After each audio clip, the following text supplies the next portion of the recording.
జీ5 ఉండగా మీ favourite TV shows ని మీరు అస్సలు మిస్ అవ్వలేరు. Complete free.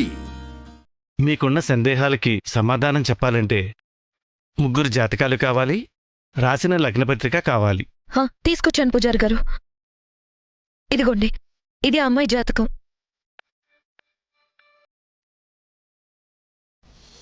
ఓం శ్రీమన్మహాగణాధిపతే నమో నమః. మహాలక్ష్మీదేవతాభ్యో నమో నమః.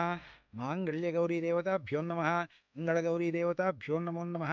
హరి ఓం గణానాం త్వా గణపతిం హవామహే కవిం కవీనాం.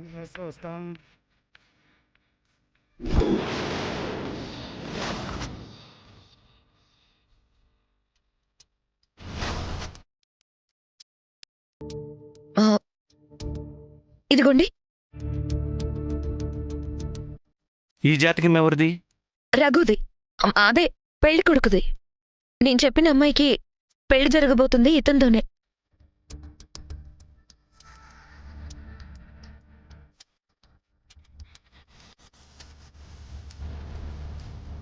ఓం గణానాం త్వా గణపతిం హవామహే కవిం కవీనాం.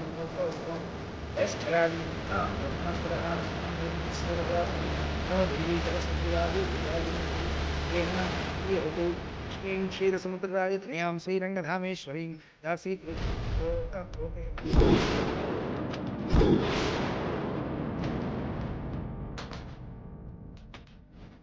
ఏమైంది పూజారి గారు? ఈ అమ్మాయి జాతకానికి ఈ అబ్బాయి జాతకానికి అస్సలు పొంతన కుదరడం లేదమ్మా. ఇలా విరుద్ధమైన జాతకాలు ఉన్నవారికి పెళ్లి జరిపించరు. ఏ పూజారి కూడా వీళ్ళ పెళ్లికి ముహూర్తం పెట్టడు.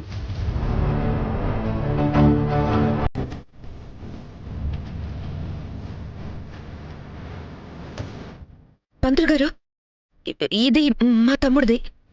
ఇతని జాతకం, ఆ అమ్మాయి జాతకం ఎలా ఉందో ఒకసారి చూడండి.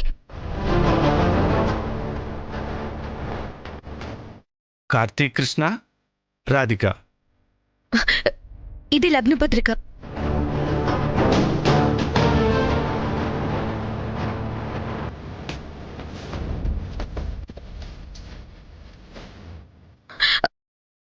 వీళ్ళిద్దరి జాతకాలు ఎలా ఉన్నాయి పూజారి గారు?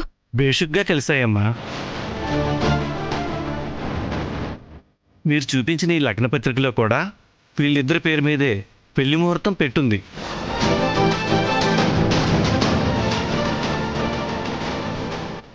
ఏంటి పూజారి గారు మీరు చెప్పేది?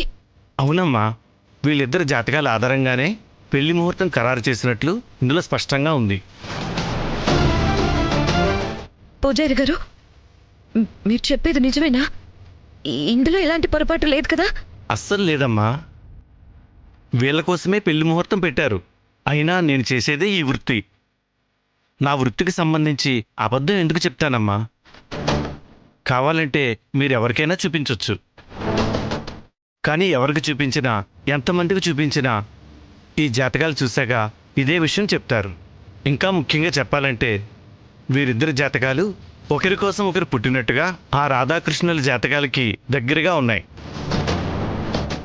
వీరిద్దరి జాతకాల లగ్నబలం ప్రకారం ఈరోజు 12:42 దివ్యమైన ముహూర్తం ఉంది.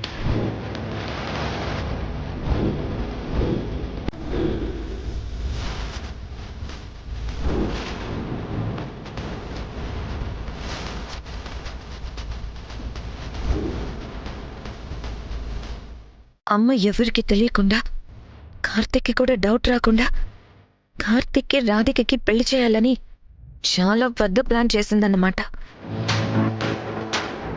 ఒకవేళ ఈ పెళ్లి జరిగితే నా చావుని నా ఇంట్లో నా పక్కనే తిప్పుకున్నట్టుంటుంది.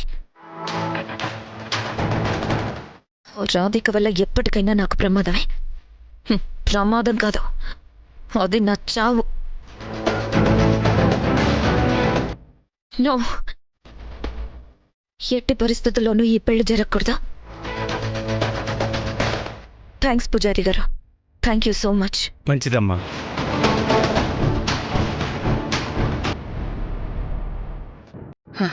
ఇదా? ఇది జాతకాల పేపర్లు. అయినా ఇది నీకెక్కడిది? నువ్వెక్కడ దాచిపెట్టావో అక్కడి నుంచే తీసుకొచ్చాను.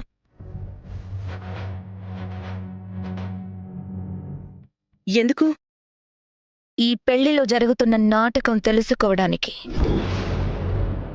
అసలు ఈ పెళ్లి ఎవరితో ఎవరికి జరుగుతుందో కనిపెట్టడానికి. ఎవరికో ఏముందమ్మా, రాధికమ్మకి కార్తీక్ బాబుకి. అదే రఘుబాబుకి. సకల, ఏంటి నువ్వు చేస్తున్న పని? ముందు నువ్వు చేస్తున్న పని గురించి చెప్పు. ఎందుకు ఇలా చేస్తున్నావు? రఘుని అడ్డం పెట్టుకుని కార్తిక్కి రాధికకి పెళ్లి చేయాలని నువ్వు ప్లాన్ చేసావు కదా?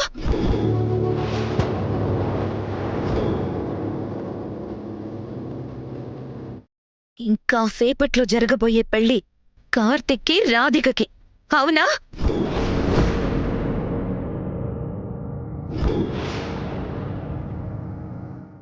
సకల, నువ్వు అనవసరంగా ఏదేదో ఊహించుకుంటున్నావు.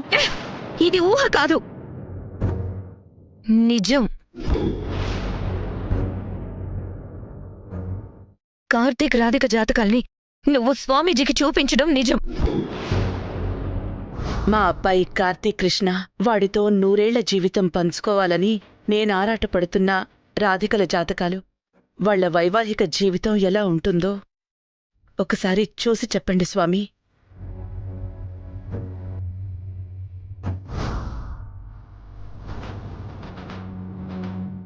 వాళ్ళిద్దరి జాతకాలు అద్భుతంగా కలిశాయని స్వామీజీ చెప్పడం నిజం.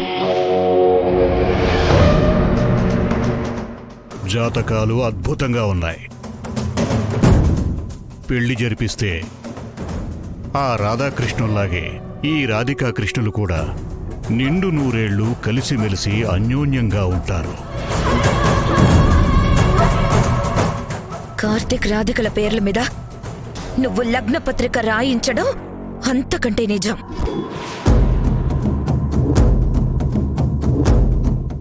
నీ ప్లాన్ని కార్తీక్తో చెప్పి నేను ఈ పెళ్లిని ఆపించబోతున్నానన్నది నువ్వు తెలుసుకోవాల్సిన నిజం.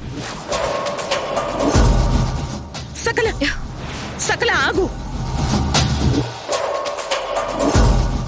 సకల, పల్లవి జ్ఞాపకాలతో కార్తీక్ పిచ్చోడైపోతున్నాడు. 27 ఏళ్లకే 100 ఏళ్ల జీవితాన్ని ముగించేసుకుంటున్నాడు. కన్న కొడుకు కళ్ల ముందు ఆ నరకంలో బ్రతుకుతుంటే చూసి తట్టుకోలేకపోతున్నాను. అందుకే పాత జీవితాన్ని బహుమతిగా ఇద్దామని, జీవితాంతం కార్తీక్ సంతోషంగా ఉండేలా చేద్దామని ప్రయత్నిస్తున్నాను. అర్థం చేసుకో. నువ్వెన్నైనా చెప్పు, ఈ పెళ్లి మాత్రం జరగనివ్వను. సకల, నీది పంతమో లేదంటే వాడి మీద పగో నాకర్థం కావట్లేదు. ఏ, నీ తమ్ముడు సంతోషంగా ఉండాలని ఒక అక్కగా నీకు లేదా? నువ్వు కోరుకోవా? కోరుకుంటాను, కానీ ఆ రాధిక మన ఇంటి కోడలవ్వడం మాత్రం చచ్చినా ఒప్పుకోను. సకలో, పిచ్చిగా ప్రవర్తించుకో. జీ5 యాప్ డౌన్లోడ్ చేసి అన్ని ఎపిసోడ్స్ పూర్తి ఉచితంగా చూడండి.